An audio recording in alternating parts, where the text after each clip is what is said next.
been an addict. It was a process, something that took years and years doing drugs, and eventually it just started controlling me.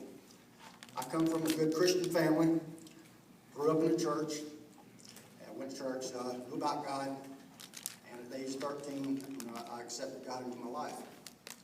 But like I said, I knew about God, but I really didn't know God.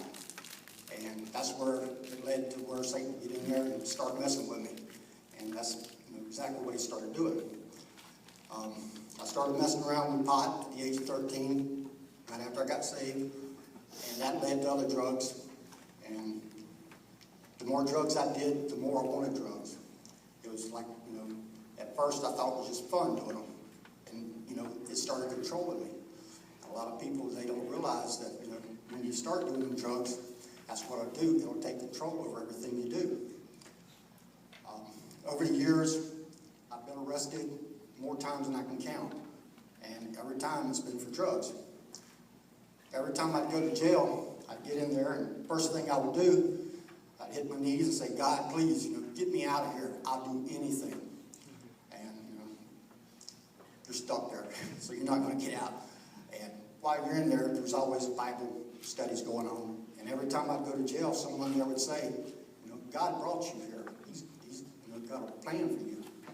I was thinking to myself, why would God bring me to jail of all places? And I did eventually get out of jail, start doing good, going back to church, reading my Bible, getting around the right people.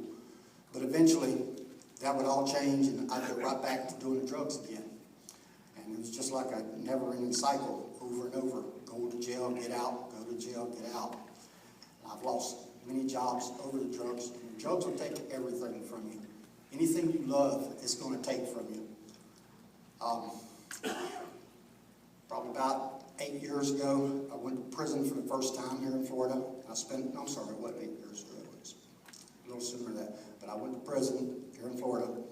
Spent a year there in prison. When I got out, I decided that the best thing for me to do was to get away from everybody that I knew, done the drugs, and everything just started over fresh. So I moved to Iowa, got a job up there.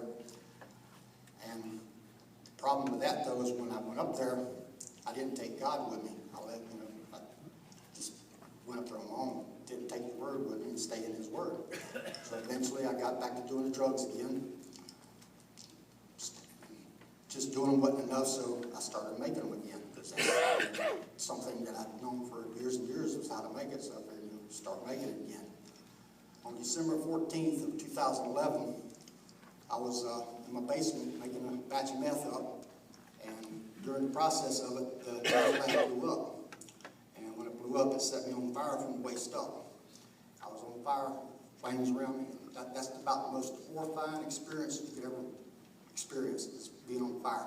I knew I was dead. There was just nothing else. I knew I was dead. And about 7 seconds, the fire went out. Now, this fire shouldn't have went out because it was fueled with Coleman camp fuel. And Coleman camp fuel, if any of you are familiar with it, it burns for a long time. And I had 2 cups full of this fuel on me, but it went out in 7 seconds. They took me to the hospital up in Iowa, started getting skin grafts and surgeries. And while I lay there in the hospital, I looked at my arms and all, and I seen the damage I'd done to myself. And I knew that my life was just totally out of control. And there was, if I continued on this path, I was going to die.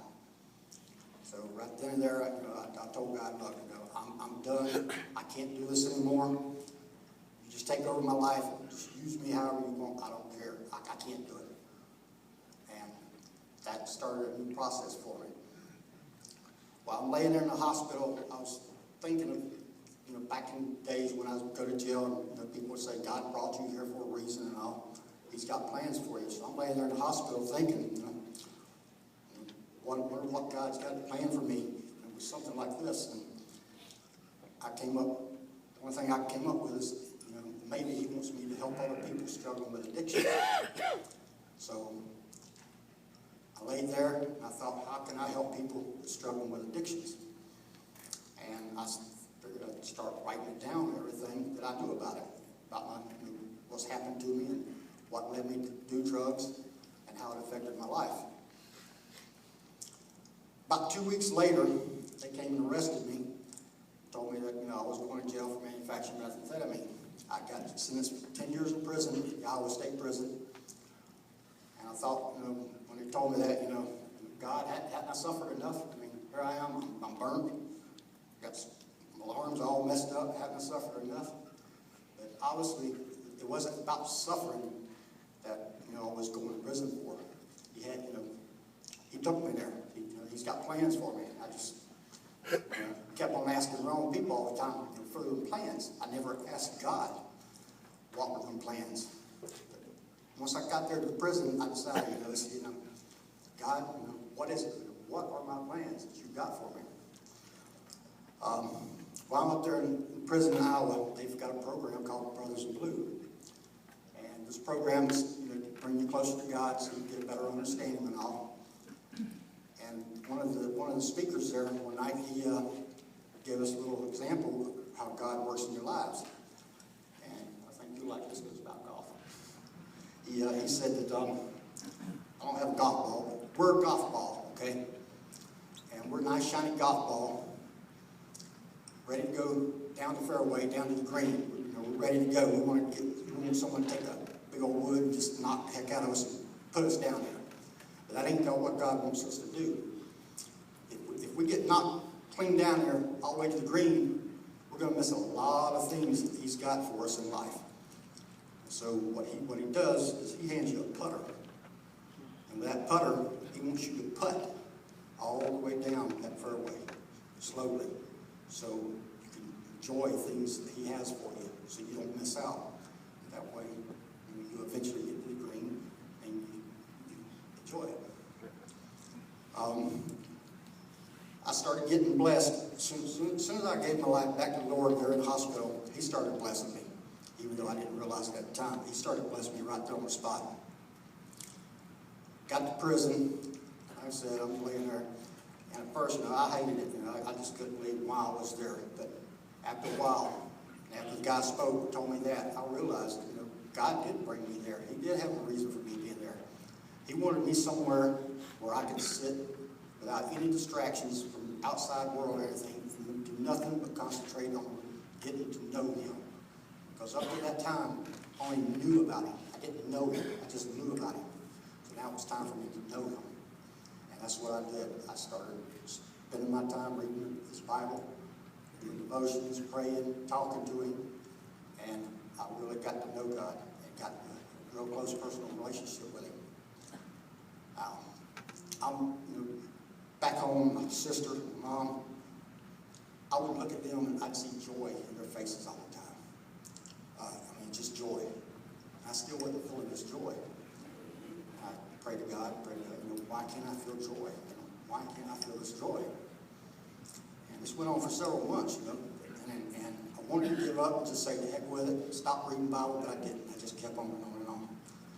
And then one day someone told me, if you really want to know God and have a real personal relationship with Him, you have to seek God.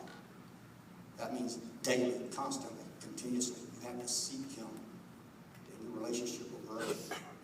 So that's what I started doing. I started seeking Him all day long. I could sit there and talk to Him. And I never heard nothing. I didn't think I did.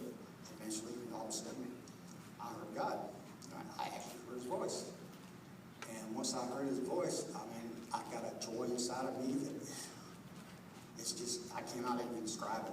To this day, I love God. He's so awesome, what He's done in my life. And I can never repay Him for saving me that night when I should have died. He's really done a lot of things for me.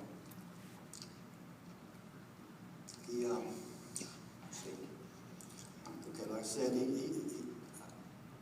I figured He's got plans for me. I never knew what those plans was, but I kept asking what He wanted me to do, Lord. And all during this time, I've been writing.